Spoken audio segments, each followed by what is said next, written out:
Ahora veremos el cambio de base de funciones exponenciales, como también en funciones de tipo exponenciales, donde como sabemos la x está en el exponente de las expresiones, también es posible hacer un cambio de base, y es algo muy usual y que se hace mucho en ingeniería, así que luego, a través de la carrera, el alumno de ingeniería por lo menos va a poder ver y familiarizarse bastante con este tipo de funciones exponenciales que vamos a describir ahora. ¿Cómo es esto del cambio de base en exponenciales? Tenemos una función exponencial del tipo y igual a a la x, típica que ya hemos visto y estudiado detenidamente en su momento cuando precisamente vimos este tema. Tenemos dos posibilidades, o la base de esa potencia a la x, o la base a es mayor a 1, ya hemos visto 2, 3, 5, etc., o la base es positiva, pero entre 0 y 1, un medio, un tercio, un quinto, etc. Esas son las dos posibilidades que existen. Bien, ahora lo que vamos a hacer es, es una práctica muy común que le digo que se realiza en ingeniería, que la función exponencial en general en los libros tiende a aparecer no con una base a cualquiera, mayor a 1 o entre 0 y 1, sino con una base e, que es el número de Neper y la base de los logaritmos naturales.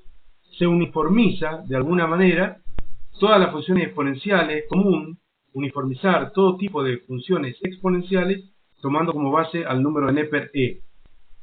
Y luego, el tema de que si a era mayor a 1 la función era creciente, o si a estaba entre 0 y 1 la función era decreciente, ahora se va a convertir en un factor m que va a estar multiplicando a la x.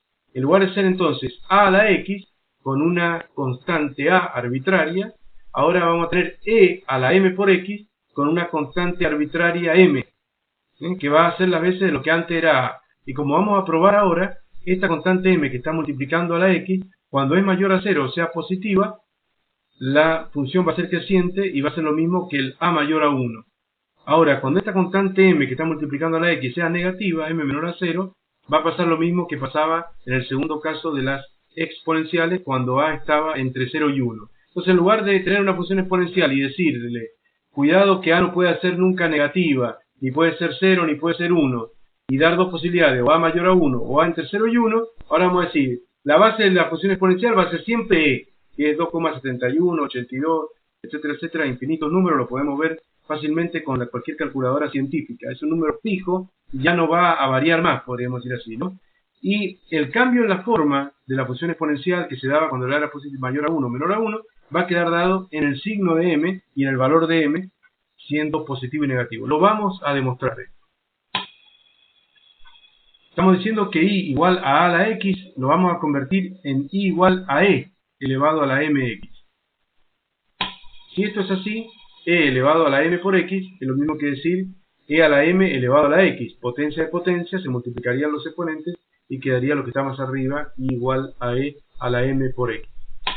Bien, ahora bien, supongamos que a la consideramos igual a e a la m, o sea, la base de esa función exponencial típica que veíamos al comienzo del curso en exponenciales, i igual a la x, la vamos a tomar como igual a e a la m.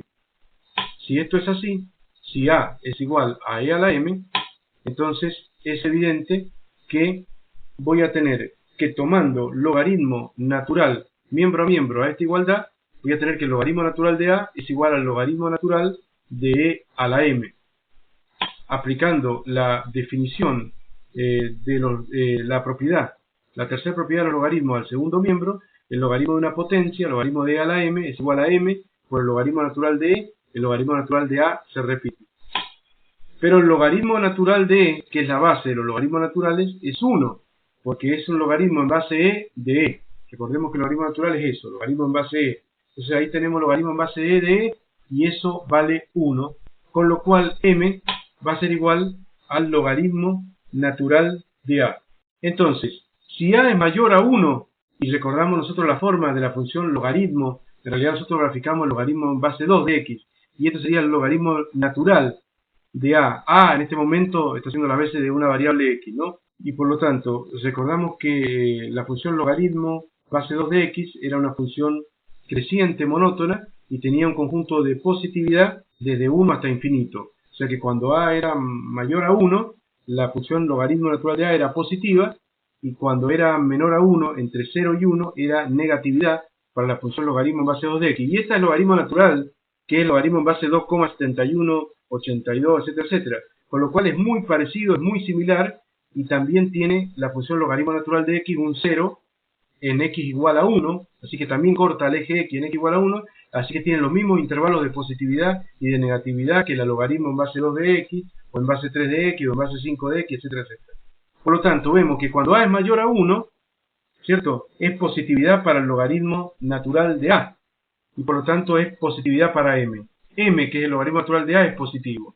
Y en caso contrario, cuando a varía entre 0 y 1, ya sabemos que a no puede estar fuera de este rango, o es mayor a 1 o está entre 0 y 1, porque a es la base de la función exponencial igual a la x, que está en el extremo superior izquierdo de esta imagen. Por lo tanto, nunca puede variar más allá de este campo que hemos definido ahí. Si a está entre 0 y 1, ese sería el conjunto de negatividad de la función logaritmo natural de a, ¿cierto? Y por lo tanto correspondería un valor de m negativo. Acá en esa expresión m igual logaritmo natural de a, es como que m es la i, o la función, y x es la a. Entonces decimos, bueno, cuando a es mayor a tanto, positividad de la función, cuando a está entre 0 y 1, que es como la x, la a, de negatividad de la función, que es la i, y que es como si fuera la m en este ejemplo. Con lo cual hemos demostrado lo que estuvimos diciendo al principio. O sea, que si en lugar de tomar la función i igual a la x, y hacer todas esas salvedades acerca de los valores que no puede tomar a y demás, directamente armo la función con una base e, de esa manera no tengo que andar aclarando nada. La base e, siempre va a ser 2,71, 82, etcétera, etcétera, y por lo tanto no va a haber ningún problema con ese tema, y m va a ser un número real cualquiera. Tampoco tiene restricciones m.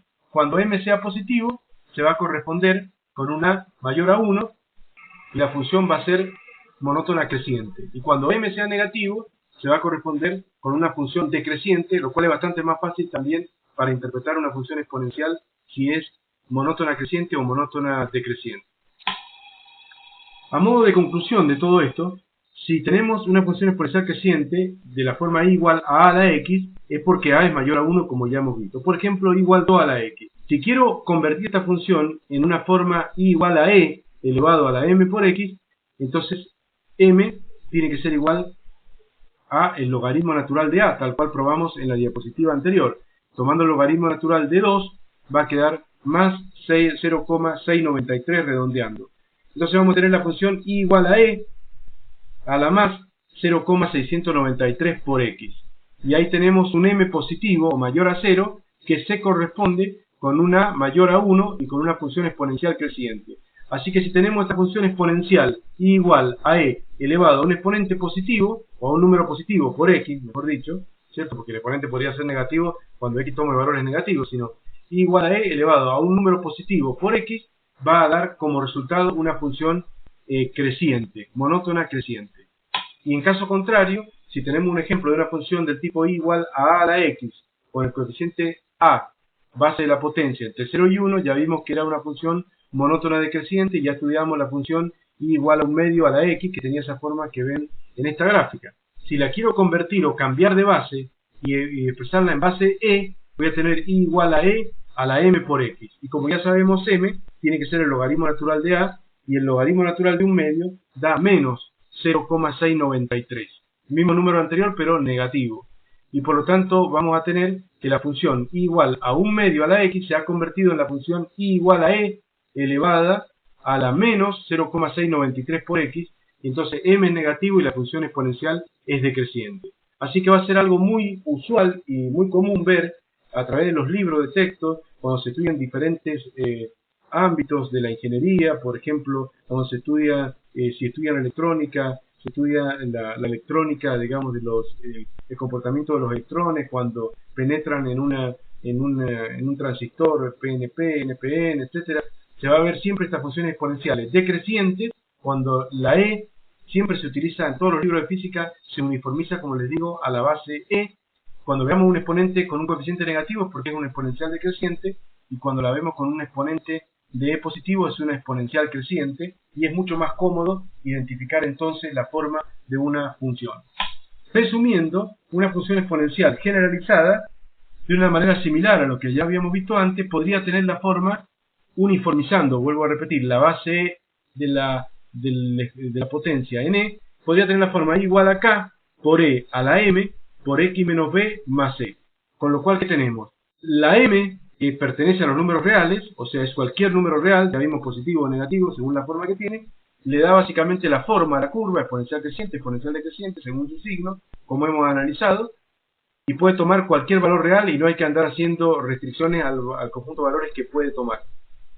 K, ya hemos visto que es un factor que puede provocar expansión o contracción y reflexión, además, si es negativo, y B y C son los desplazamientos horizontal y vertical, respectivamente, que ya habíamos analizado anteriormente. Así que ahí tenemos una función exponencial generalizada y además uniformizada con esa base constante E que se usa tanto en la matemática como en la física, y ahí están las cuatro constantes arbitrarias y esenciales que tiene una función exponencial.